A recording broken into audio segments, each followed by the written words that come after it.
Derivation जी है numerical solve किया, खास करके IIT वाले स्टूडेंट्स को पता होना चाहिए। और यदा रिजल्ट कितना याद रख सकते हैं बेटा, देखो ध्यान नाल, ये कर लिया नोट सब ने?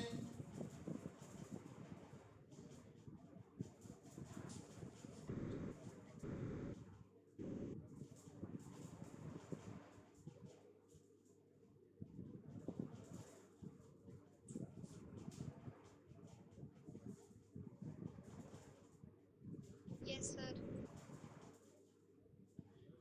तो देखो बेटा,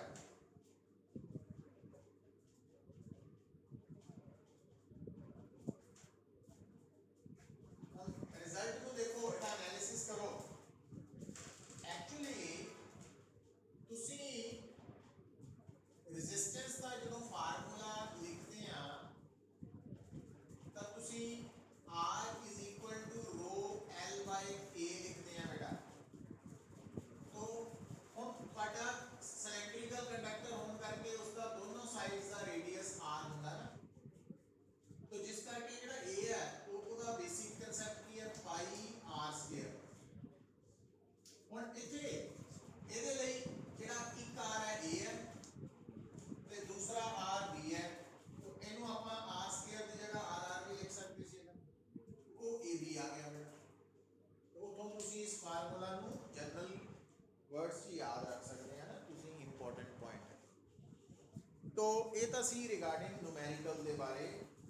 तो हुण तक बेटा आप डिस्कस किया हुआ कि रेजिस्टेंस के बारे, क्वालिटेटिव डेफिनेशन, क्वांटिटेटिव डेफिनेशन, उस तो इलावा conductivity, resistivity, resistance, conductance, graphs, ohmic non ohmic devices के ग्राफ कितना दे होंगे, VI ग्राफ्स, वो सारी गल मैं तुहानू एक्सप्लेन की। प्लस लास्ट से आप एक न्यूमेरिकल भी ट्राई किया, सॉल्व किया।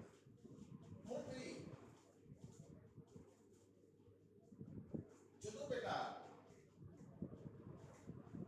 नेक्स्ट टॉपिक की गल करते हैं ਅਸੀਂ। तो नेक्स्ट टॉपिक है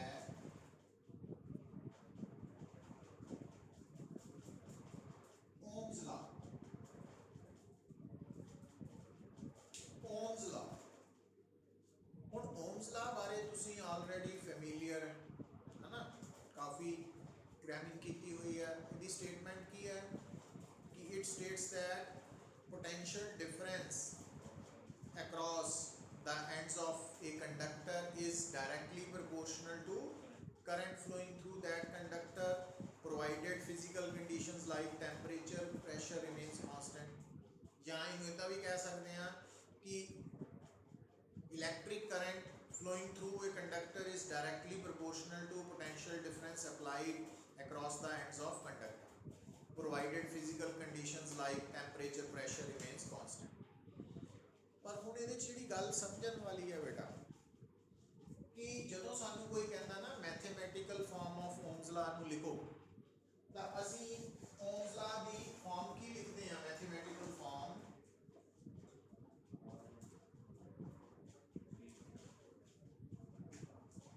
V is equal to IR। ये जो V is equal to IR है ना, ध्यान नाल गल समझियो, कुछ फर्क समझियो। In generally V is equal to IR एक रिलेशन है between voltage, current and resistance. और ये फार्मूला चाहे सबस्टांस ओमिक है चाहे नॉन ओमिक है, हर एक लिए एप्लीकेबल है। पहली गल ये नोट करना, क्योंकि जो आप कहने ना V is equal to IR Ohm's law है, पूरी गल नहीं समझा होंगे तो सानू लगता कि ये फार्मूला सिर्फ ओमिक डिवाइसिस लिए ही काम आएगा, नॉन ओमिक लिए नहीं। गलत। V is equal to IR Ohm's law नहीं है बेटा। V is equal to IR Ohm's law नू कदों रिप्रेजेंट करेगा, जदों इस फार्मूला दे विच लिखिया हुई रेजिस्टेंस जेडी है ना, it becomes constant. Now constant of what, क्यों कांस्टेंट, केदे नाल, मतलब ये बेटा ध्यान दियो, V is equal to IR वैसे जनरल रिलेशन है between voltage, current and resistance, but ये ओम्स लॉ नू कदों रिप्रेजेंट करेगा, जदों V is equal to IR R constant है। बट R कांस्टेंट का की मतलब है कि किसी भी सबस्टांस किसी भी डिवाइस की ਜੋ ਰੈਜ਼ਿਸਟੈਂਸ ਹੈ ਅਗਰ ਉਹ ਵੋਲਟੇਜ ਜਾਂ ਕਰੰਟ ਦੇ ਬਦਲਣ ਨਾਲ ਚੇਂਜ ਨਹੀਂ ਹੁੰਦੀ, ਸੇਮ ਰਹਿੰਦੀ ਹੈ, ਤਾਂ ਅਸੀਂ ਕਹਾਂਗੇ ਕਿ ਇਹ ਸਬਸਟੈਂਸ ਓਮਸ ਲਾ ਨੂੰ ਓਬੇ ਕਰ ਰਿਹਾ। मतलब V is equal to I R, अगर R कांस्टेंट है उसकी वैल्यू वोल्टेज अलग अलग वोल्टेज के या अलग अलग करंट्स लिए सेम ही है, तो फिर असी कहांगे कि ये इक्वेजन ओम्स ला ਨੂੰ रिप्रेजेंट करती है। मतलब V is equal to I R Ohm's law ਨੂੰ कदों रिप्रेजेंट करेगा, जो R कांस्टेंट है। R कांस्टेंट मीन्स जो रेजिस्टेंस की वैल्यू है that is independent of V and I और V ते डिपेंड नहीं करेगी। फॉर एग्जांपल देखो कि अगर मान लो तुसी किसी सबस्टांस के बारे स्टडी कर रहे हैं तो तुसी की नोट कर रहे हैं बेटा, तुसी उस सबस्टांस के across 1 volt potential difference apply किया और उहदे करके 1 एम्पीयर करंट पास किया, तो रेजिस्टेंस आ जाएगी 1/1 मतलब 1 ओम। फिर तुसी उस सबस्टांस के अक्रॉस वोल्टेज को 2 वोल्ट करता, करंट 2 एम्पीयर हो गया, तुसी फिर 3 वोल्ट करता 3 एम्पीयर हो गया, 4 वोल्ट करता 4 एम्पीयर हो गया। तो तुसी की देख रहे हैं इस सबस्टांस की जो रेजिस्टेंस की वैल्यू है वो वोल्टेज से चेंज होने नाल या करंट के चेंज होने नाल चेंज नहीं हो रही। इसका मतलब आप कहांगे कि ये जो सबस्टांस है ना ये ओम्स ला ਨੂੰ ओबे कर रहा और इस करके ओमिक और लीनियर डिवाइस है।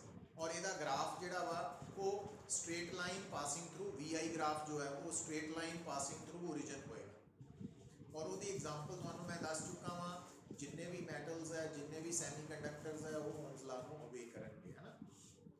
हुण भाई दूसरी तरफ बेटा, हुण अगर मान लो तुसी किसी होर सबस्टांस के बारे भी स्टडी कर रहे हैं और उस सबस्टांस के बारे तुसी की नोट कर रहे हैं VIR, R हमेशा V/I तो ही है ना।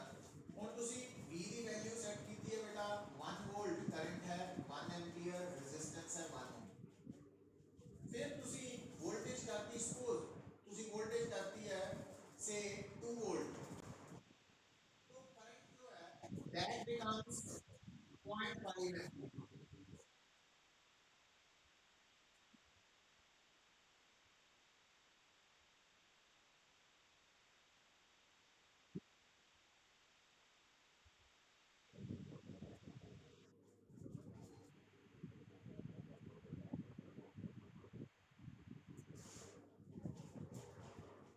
तो तुसी बेटा जो वोल्टेज है पहला 1 वोल्ट अप्लाई की थी, करंट है 1 एम्पीयर, तो रेजिस्टेंस है 1 ओम।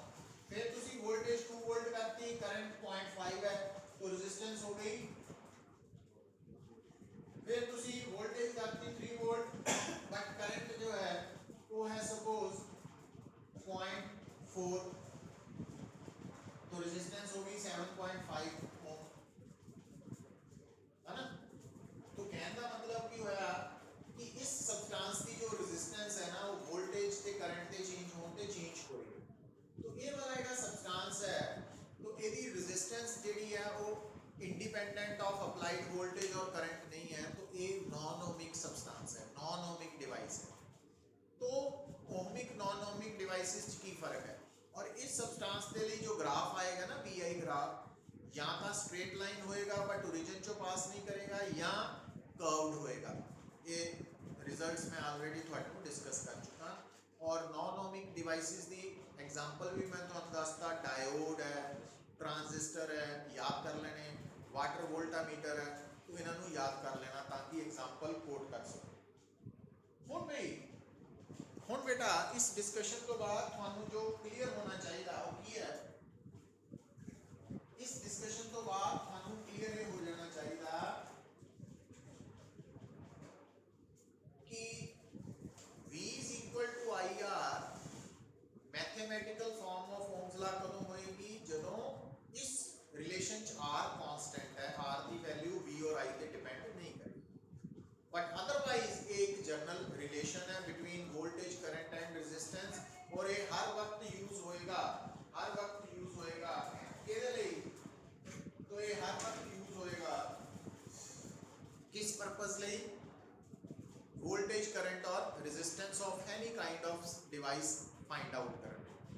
हुण अगली गल तुसी नोट की करनी है कि ਜਿਹੜਾ ਬੇਟਾ ਆਪਾਂ v = IR ਲਿਖਿਆ ਨਾ, ਇਹਨੂੰ ਅਸੀਂ ਕੀ ਕਹਿੰਦੇ ਆ, ਇਹਨੂੰ ਬੋਲਦੇ ਆ, ਇਸ ਫਾਰਮੂਲਾ ਚ r ਜਦੋਂ ਕਾਂਸਟੈਂਟ ਹੈ ਤਾਂ ਅਸੀਂ ਇਹਨੂੰ ਬੋਲਦੇ ਆ ਮੈਕਰੋਸਕੋਪਿਕ ਫਾਰਮ ਆਫ Ohm's law। ਉਹ ਕਿਉਂ ਕਹਿੰਦੇ ਆ ਉਹ ਵੀ ਮੈਂ ਦੱਸਦਾ ਤੁਹਾਨੂੰ, ਬਟ Ohm's law ਦੀ ਬੇਟਾ ਇੱਕ ਡਿਫਰੈਂਟ ਫਾਰਮ ਵੀ ਹੈ ਜਿਹਦੇ ਬਾਰੇ ਮੈਂ ਤੁਹਾਨੂੰ ਸਮਝਾਉਣ ਜਾਂ ਦੱਸਣ ਵੀ ਜਾ ਰਿਹਾ, ਸਮਝਾਉਂਗਾ ਵੀ। ਉਹ ਕੀ ਹੈ ਬੇਟਾ, J = sigma E। J ਕੀ ਹੈ ਬੇਟਾ, करंट डेंसिटी, सिग्मा कंडक्टिविटी और E electric field with in the conductor, है ना। तो J सिग्मा E, तो ये रिलेशन है, ये रिलेशन है between current density, conductivity and electric field intensity with in a conductor. और इस रिलेशन को आप इतना भी लिख सकते हैं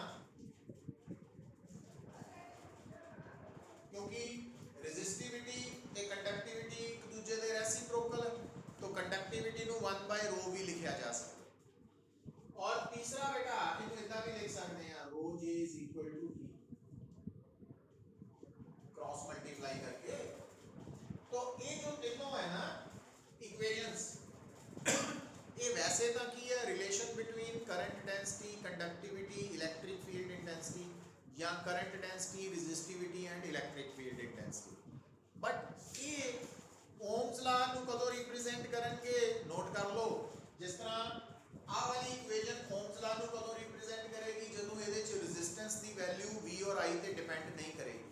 ਉਸੇ ਤਰ੍ਹਾਂ ਬੇਟਾ ਨੋਟ ਕਰ ਲਓ ਕਿ ਇਹ ओम्स लॉ ਨੂੰ ਕਦੋਂ ਰਿਪਰੈਜ਼ੈਂਟ ਕਰੇਗੀ, तो ਇਹ ਰਿਪਰੈਜ਼ੈਂਟ ਕਰੇਗੀ ਜਦੋਂ ਇਹਨਾਂ ਦੇ ਫਾਰਮੂਲਾ ਚ ਕੰਡਕਟਿਵਿਟੀ ਤੇ ਰੈਜ਼ਿਸਟਿਵਿਟੀ ਦੀ ਵੈਲਿਊ सिर्फ दो पॉइंट्स ते ही डिपेंड करेगी, एक नेचर ऑफ सब्सटेंस ते, एक टेम्परेचर ते, फिजिकल पैरामीटर्स ते, बट इलेक्ट्रिक फील्ड की वैल्यू ते नहीं करेगी। तो लिख लो these equations will represent Ohm's law only if sigma और रो, सिग्मा मतलब कंडक्टिविटी, रो मतलब रेजिस्टिविटी,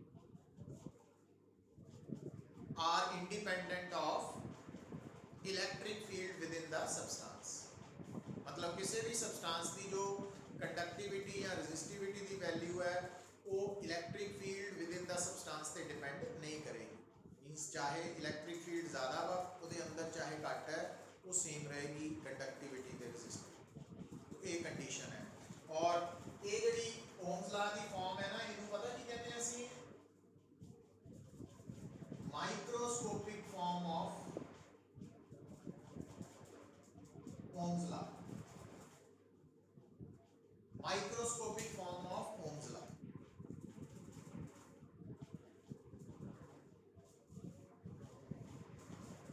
हुण बेटा माइक्रो मैक्रो च की फर्क है थानू समझ होनी चाहिए है। माइक्रो मीन्स बहुत छोटा, मैक्रो मीन्स बड़ा, बहुत बड़ा। हुण देखो फर्क की है पुत्र, एक्चुअली तुसी नोट किया होएगा कि आ जी फॉर्म है ना, ये करंट है, करंट को असं पता कि डिफाइन करते हैं, करंट को डिफाइन करते हैं charge flowing through cross section per unit time. मतलब किसी क्रॉस सेक्शन चो लंघन वाला चार्ज पर यूनिट टाइम। तो cross section collection of points है। जबकि तुसी नोट करो, ध्यान दियो, जी करंट डेंसिटी है ना, उन्होंने कितना डिफाइन करते हैं, current density at a point is defined as, current density at a point, point नाल रिलेटेड है। Electric field intensity at a point is defined as, है ना। जी कंडक्टिविटी या रेजिस्टिविटी है उसका संबंध की है बेटा, अमाउंट ऑफ सबस्टेंस नाल नहीं है। वो सिर्फ देखो हुण अगर मान लो तुहाडे कोल एक कॉपर वायर है जिहदा मास है 12 ग्राम, एक कॉपर वायर है जिहदा मास है सपोज 12 kg, तो दोनों कॉपर वायर्स की रेजिस्टिविटी या कंडक्टिविटी सेम है प्रोवाइडेड टेम्परेचर सेम होए, है ना। मतलब ये नहीं है कि कॉपर वायर च कॉपर का मास ज़्यादा यूज होया इस करके कंडक्टिविटी या रजिस्टिविटी ज़्यादा होएगी, इतना की कोई गल नहीं। तो इस करके बेटा जो कंडक्टिविटी रजिस्टिविटी है माइक्रोस्कोपिक टर्म्स है, करंट डेंसिटी इलैक्ट्रिक फील्ड, जबकि पोटेंशियल डिफरेंस असी डिफाइन करते हैं बिटवीन टू पॉइंट्स। रजिस्टेंस भी कंडक्टर के नाल रिलेटेड है, लेंथ ज़्यादा होएगी ज़्यादा रजिस्टेंस है ना। तो इस करके जो वोल्टेज करंट ते रजिस्टेंस है ये मैक्रोस्कोपिक टर्म्स है, ते जो current density electric field intensity या कंडक्टिविटी रजिस्टिविटी है ये माइक्रोस्कोपिक टर्म्स है। तो इस करके बेटा इनू असी microscopic form of ohms law कहते हैं और इनू macroscopic form of ohms law कहते हैं। पर शर्त दसती है कि V is equal to I R macroscopic form of ohms law कदों होएगी ਜਦੋਂ रेजिस्टेंस की value independent of applied voltage और करंट है। और इतना ही J is equal to sigma E microscopic form of ohms law कदों होएगी ਜਦੋਂ कंडक्टिविटी या रजिस्टिविटी की वैल्यू जी है वो इलैक्ट्रिक फील्ड इंटेंसिटी से डिपेंड नहीं करेगी। ये कंडीशंस याद रखनी है। हुण हैडिंग लिखो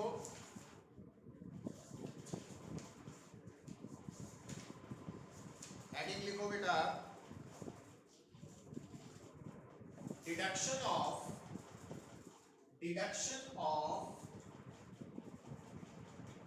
ओम्स लॉ नु डिराइव करना बेटा इंपॉर्टेंट है।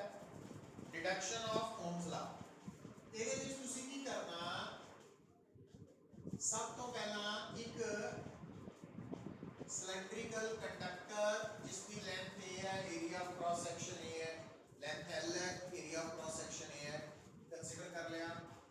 और इस कंडक्टर के अक्रॉस पोटेंशियल डिफरेंस V है, इस कंडक्टर के अंदर electric field V by L है, पोटेंशियल डिफरेंस बाय L। इस कंडक्टर के अंदर जो फ्री चार्जेस है वो इलेक्ट्रॉन्स है। और मान लेते हैं कि इलेक्ट्रॉन्स इस तरफ ड्रिफ्ट वेलोसिटी ना मूव कर रहे हैं, तो इस कंडक्टर के अंदर करंट की होएगा बेटा आई, जिधर को इलेक्ट्रॉन्स मूव कर रहे हो दे ऑपोजिट। और उस तो इंपॉर्टेंट है बेटा एन, ਜਦੋਂ करंट इलेक्ट्रिसिटी स्मॉल n की गल आती है तो स्मॉल n की रिप्रेजेंट करते हैं number of free electrons per unit volume, number density of free electrons. ये नोट कर लेना ना स्मॉल n का मतलब आप गल भी कीता सी। हुण बेटा हुण इस दे अंदर ड्रिफ्ट वेलोसिटी की एक्सप्रेशन ਅਸੀਂ पहले लेक्चर च डिराइव कीती सी।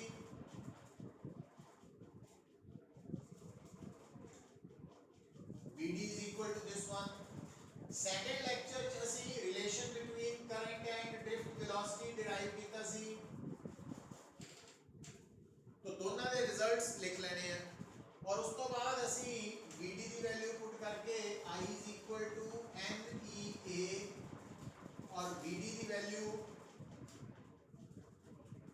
तो I becomes NE square tau by MAE। ਹੁਣ बेटा ਤੁਹਾਨੂੰ ਦੱਸਿਆ ਕਿ ਓਮਸ ਲਾ ਦੀਆਂ ਦੋ ਫਾਰਮਸ ਹੈ, ਇੱਕ ਮੈਕਰੋ ਇੱਕ ਮਾਈਕਰੋ।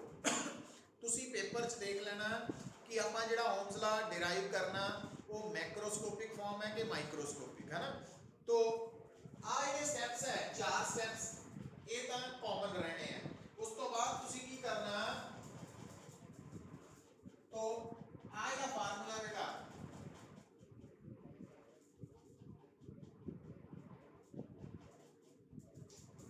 तो अगर तुसी ਇਹਦੇ ਵਿੱਚ E ਦੀ ਜਗ੍ਹਾ ਤੇ V/L पुट कर देने हैं है ना, कर सकते हैं। V is equal to तो V becomes M N E square tau L by K into I।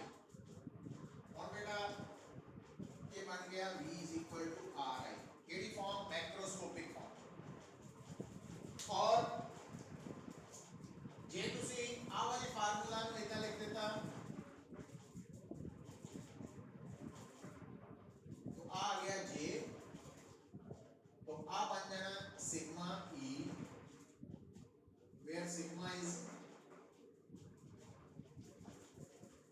ए बन गई microscopic form of ohm's law. और ਇਹਦੇ ਵਿੱਚ ਵੀ ਲਿਖੋ बेटा